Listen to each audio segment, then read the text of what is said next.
Ukraine के सैनिकों ने खार्किव में रूसी सेना के कब्जे से छुड़ाए गए एक इलाके का दौरा किया, जहां उन्हें सड़कों पर कुछ जवानों के शव पड़े दिखे। दावा किया गया ये शव रूस के सैनिकों के थे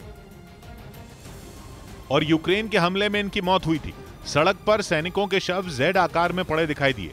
यही नहीं, उनके हाथों पर रूसी सेना के प्रतीक वाले फीते भी बंधे नजर आए। जवानों के शव केवल एक जगह नहीं बल्कि अलग अलग इलाकों में पड़े दिखे।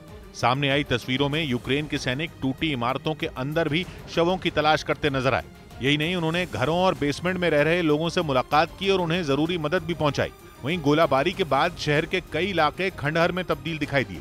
कुछ इमारतें पूरी तरह बर्बाद दिखीं और चारों तरफ उनका मलबा बिखरा नजर आया, जबकि एक दुकान तो बमबारी के बाद आग की लपटों के बीच घिरी नजर आई। कई दमकल कर्मी आग पर काबू पाने की कोशिश करते दिखे। यूक्रेन ने दावा किया कि उसने पिछले हफ्ते में खार्किव के अलग अलग इलाके से करीब 11 गांवों को रूसी सैनिकों के कब्जे से आजाद करवाया। इस बीच यूक्रेन ने यह दावा किया कि रूस अपने सैनिकों के शवों का अपमान कर रहा है। ज़ेलेंस्की की सेना के मुताबिक इस जंग में रूस के करीब 24,000 सैनिकों की मौत हो चुकी है और हजारों की संख्या में उसके सैनिक घायल हैं। लेकिन इसके बाद भी रूस जंग से अपने कदम पीछे नहीं खींच रहा। यूक्रेन का दावा है कि रूस दुनिया से यह बात छिपाने की कोशिश कर रहा है कि जंग में उसके बेहद कम सैनिकों की मौत हुई है, जबकि असलियत यह है कि युद्ध में 24,000 रूसी सैनिक अपनी जान गंवा चुके हैं। इसी सच को छिपाने के लिए वो बड़ी संख्या में अपने सैनिकों के शवों को रूस वापस नहीं भेज रहा, बल्कि एक बार में बहुत कम सैनिकों के शव वापस ले जा रहा है।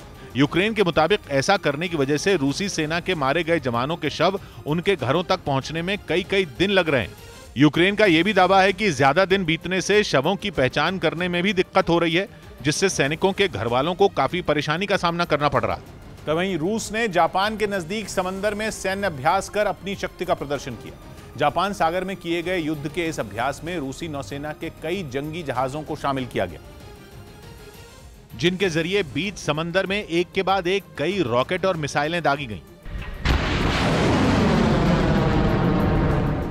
सामने आई तस्वीरों में दिखा कि रूसी नौसेना के जवान ने जैसे ही बटन दबाया, एक घातक मिसाइल हमले के लिए तैयार हो गई, जिसके बाद तेज रोशनी उठने के साथ ही वो मिसाइल अपने टारगेट की तरफ उड़ान भरती नजर आई।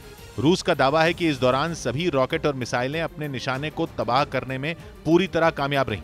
रूस की तरफ से यह अभ्यास ऐसे वक्त में किया गया जब जापान खुलकर यूक्रेन का साथ दे रहा है।